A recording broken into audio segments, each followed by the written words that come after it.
मैं सूबेदार मेजर जयप्रकाश मिश्रा, संस्थापक व राष्ट्रीय अध्यक्ष वेटरन्स एसोसिएशन।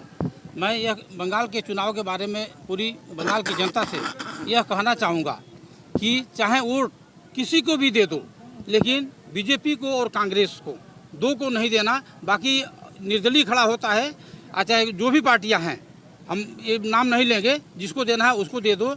और नहीं, ये जो जवान के और किसान के हित में नहीं है, देश के हित में नहीं है, उसको मैं विरोध करता हूँ। मतलब आपका दीदी को दे दें? हाँ? बीजेपी कांग्रेस के बाद तो वही बचती है। बिल्कुल दे देना चाहिए। अगर जो वहाँ पे निर्दलीय भी है, निर्दलीय भी दे दो। मैं किसी का नाम लूंगा तो बोलेंगे कि नाम नहीं लूंगा, मतलब किसी को भी दे दो, लेकिन इन दोनों को मत दो, इन दोनों को मत दो। और क्योंकि ये दोनों जवान और किसान के हक में नहीं है।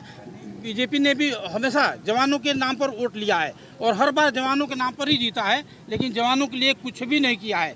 और किसानों के लिए क्या किया है, आज देख ही रहे हो कि किसान रोड पर बैठे हैं, और उन्हीं की मदद के लिए हम आए हैं। नहीं तो बाकी कभी भी पूर्व सैनिक आंदोलन में नहीं आता था। ये हमने रिकॉर्ड बनाया है पहली बार आकर के, और हम अंत तक जमे रहेंगे जब तक ये मांग पूरी नहीं हो जाती है। तो इसलिए हमारी यही रिक्वेस्ट है। बाकी हमारे जो बंगाल में योगी आदित्यनाथ जाकर के कहते हैं कि सेकुलरिज्म देश के लिए खतरा है, आप इसे कैसे देखते हैं? देखिए, योगी आदित्यनाथ पहले अपना स्टेट तो बचा लें। उनके सबसे ज़्यादा भ्रष्टाचार अगर जो कहीं है तो उत्तर प्रदेश में है। मैं उत्तर प्रदेश से हूं, और उत्तर प्रदेश में 15 अक्टूबर को 700 पूर्व सैनिकों को लेकर मैं योगी जी का घेराव किया था। वो भी 20 पॉइंट दिया था सिर्फ पूर्व सैनिकों के लिए, एक भी नहीं सुने उन्होंने। मैं ये पूछ रहा हूँ, योगी आदित्यनाथ ने बंगाल में अब कहा है कि जो सेकुलरिज्म है, जिसको धर्मनिरपेक्ष खतरा है देश के लिए, इसको धर्मनिरपेक्षता, उन्होंने कहा कि ये खतरा है, देश के लिए घातक है। कैसे मानते हो? कोई खतरा नहीं है, देश के लिए घातक नहीं है, कोई खतरा नहीं है। हमारा जो है कि सर्वधर्म समभाव के भाव पर चलना चाहिए। ये बताइए, हम फौज में रहे हैं, फौज में कोई धर्म चलता है क्या? लेकिन फौज चल नहीं रही है क्या? देश की रक्षा तो फौज चल रही है ना। तो इसलिए कोई धर्म नहीं होना चाहिए, सभी धर्मों का बराबर सम्मान होना चाहिए। हमारे तरफ से हम उसी को लेकर के आगे बढ़ेंगे।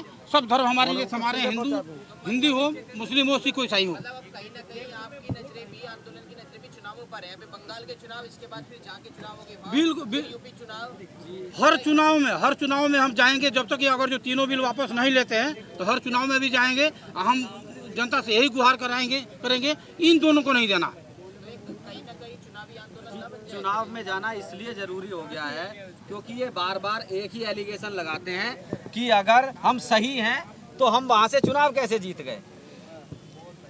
ये समाधान निकालना नहीं चाहते हैं, ये मुद्दों से भटकाना चाहते हैं। तो अब हम इनको यही दिखाना चाहेंगे, जहां जहां क्योंकि एक नेता कब घबराता है, जब उसकी कुर्सी खतरे में होती है। बाकी इनको कोई डर नहीं है, इनके लिए आप हम कोई मायने नहीं रखते हैं। और मैं तो यही कहना चाहूँगा कि मुल्क लुट जाएगा, ये आसार नज़र आते हैं। मुल्क लुट जाएगा, ये आसार नज़र आते हैं। और हुकूमत में बैठे हुए सब मक्कार नज़र आते हैं। हुकूमत में बैठे हुए सब मक्कार नज़र आते हैं। और हम ही ने लुटा दी जाने देश की खातिर, हम ही ने लुटा दी जाने देश की खातिर, फिर भी इन गद्दारों को हम ही गद्दार नज़र आते हैं। मैं सूबेदार मेजर जयप्रकाश मिश्रा, संस्थापक व राष्ट्रीय अध्यक्ष वेटरन्स एसोसिएशन। मैं यह बंगाल के चुनाव के बारे में पूरी बंगाल की जनता से यह कहना चाहूँगा कि चाहे वोट किसी को भी दे दो, लेकिन बीजेपी को और कांग्रेस को दो को नहीं देना। बाकी निर्दलीय खड़ा होता है, चाहे जो भी पार्टियां हैं, हम ये नाम नहीं लेंगे, जिसको देना है उसको दे दो। और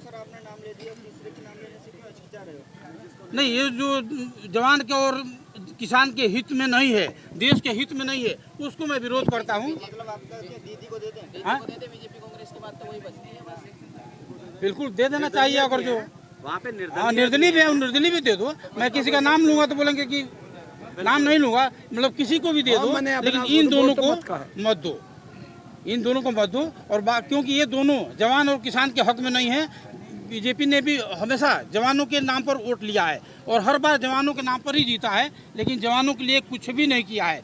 और किसानों के लिए क्या किया है, आज देख ही रहे हो कि किसान रोड पर बैठे हैं, और उन्हीं की मदद के लिए हम आए हैं। नहीं तो बाकी कभी भी पूर्व सैनिक आंदोलन में नहीं आता था। ये हमने रिकॉर्ड बनाया है पहली बार आकर के, और हम अंत तक जमे रहेंगे जब तक ये मांग पूरी नहीं हो जाती है। तो इसलिए हमारी यही रिक्वेस्ट है। बाकी हमारे जो बंगाल में योगी आदित्यनाथ जाकर के कहते हैं कि सेकुलरिज्म देश के लिए खतरा है, आप इसे कैसे देखते हैं? देखिए, योगी आदित्यनाथ पहले अपना स्टेट तो बचा लें।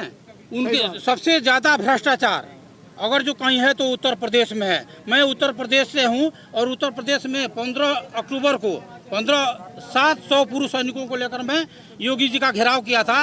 वो भी 20 पॉइंट दिया था सिर्फ पूर्व सैनिकों के लिए, एक भी नहीं सुने उन्होंने। मैं ये पूछ रहा हूँ, योगी आदित्यनाथ ने बंगाल में अब कहा है कि जो सेकुलरिज्म है जिसको धर्मनिरपेक्ष खतरा है देश के लिए, इसको धर्मनिरपेक्षता उन्होंने कहा कि ये खतरा है, देश के लिए घातक है, कैसे मानते हो? कोई खतरा नहीं है, देश के लिए घातक नहीं है, कोई खतरा नहीं है।